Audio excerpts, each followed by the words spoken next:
Et si je vous racontais l'histoire d'une jeune fille vendue comme un objet, mais qui, contre toute attente, trouva la liberté dans l'endroit le plus improbable? Ce n'est pas un conte, c'est une renaissance. Dans une région oubliée par le progrès, là où les chemins sont plus faits de poussière que de bitume, Léa est née dans une famille où la misère se transmettait comme un vieux bijou rouillé, de génération en génération, sans espoir de rédemption.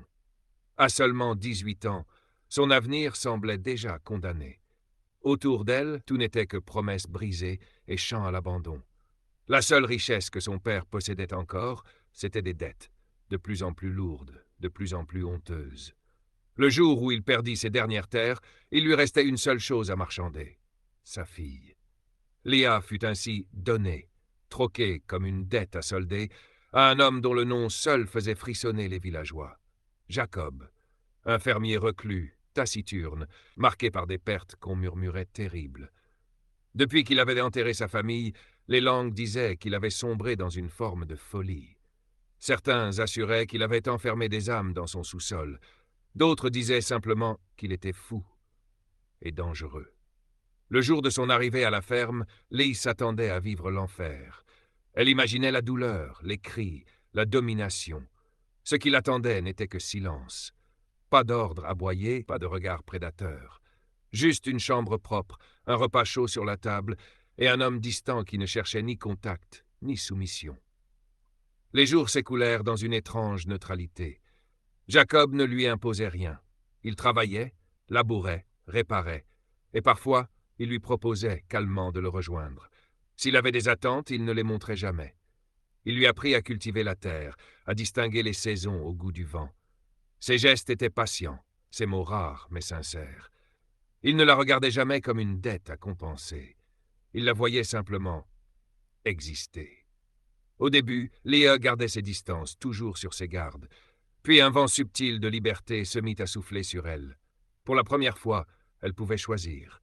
Elle pouvait marcher ou rester immobile, parler ou se taire, être invisible ou devenir lumière. Dans cette ferme silencieuse, elle retrouva peu à peu le goût d'être elle-même, sans avoir à se cacher ni à plaire. Les semaines devinrent des mois. La terre, d'abord hostile, devint familière sous ses doigts. L'aube grise fut bientôt un tableau apaisant, les chants des oiseaux un cœur d'accueil quotidien. Ce lieu qu'elle croyait maudit se transformait en un abri, une page blanche. Elle n'y était plus prisonnière. Elle y construisait quelque chose. Le village, lui, continuait de jaser. À leurs yeux, Léa restait la fille vendue. Un corps échangé contre des créances. Mais ils ne comprenaient pas. Ils ne voyaient pas la vérité silencieuse. Car un an plus tard, c'est elle qui gérait la ferme. Debout, fière, les mains marquées par le labeur, mais les yeux brillants d'indépendance. Lee n'appartenait plus à personne.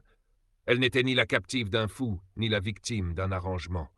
Elle était devenue une femme libre, non pas grâce à un sauveur, mais par la seule force de ses choix. Elle n'était restée ni par obligation, ni par pitié. Elle était restée pour elle-même. Et c'est ainsi qu'un champ oublié, là où la poussière étouffait tout, est devenu un champ de renaissance. Et Jacob, ce fermier brisé, silencieux, avait offert sans geste, sans mot, ce que personne d'autre ne lui avait donné, l'espace de se reconstruire. Quelle histoire! Si cette histoire vous a touché, likez, abonnez-vous et activez la cloche. Car d'autres récits puissants, inspirants et inattendus vous attendent ici.